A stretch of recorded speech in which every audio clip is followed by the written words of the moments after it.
खुलुमबाय गिबियावनो बयनिसिमबो गोजोन मोनाबिलिनि बयनिसिमबो गाहाम हामलायनायखौ जासिहरबाय। आङो दायो दंफैयो क'क्राझार जिल्लानि सिङाव थानाय बावखुंग्रि। बे बावखुंग्रिनि साखाथियाव थानाय जि जोंनि बिटिसिनि MCLA बिथांमोननि जि क्वार्टार, बे क्वार्टाराव दंफैयो। दा बेवहाय जोङो फैयोब्ला नुगोन गिबियावनो जोंनि जि बाउन्डारि वाल, बेवहाय जोंहा समायना रमायना सावगारिजों बुंफबनाय। बिथिंजाय जोंहा बागुरुम्बा मोसानायनि जि सावगारि बेखौ एरनानै दोननाय दङ आरो जोंहा बिथिंजाय खाम सिफुं सेरजा दामनाय आरो सिङाव हाबलांबा जोङो समायना रमायना जि फुल बागानजों बुंफबनाय जोङो नुनो मोनगोन। दायो आं नोंथांमोनखौ सिङाव हाबनानै देखायनो नाजागोन। जोंहा गेटनिफ्राय हाबग्रोमोना जोङो लामा जिं जिङाव बेबायदि फुल गोदान गोदान गायनाय नुगोन।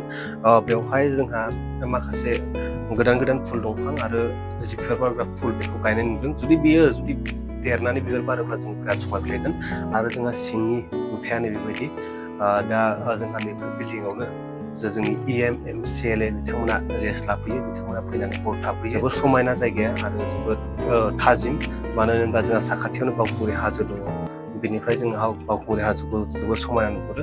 बेखायनो नोंथांमोना जुदि बावखुंग्रियाव बेरायफैयो, बेयाव हाबनानै खेबसे नायलांबानो जाबाय।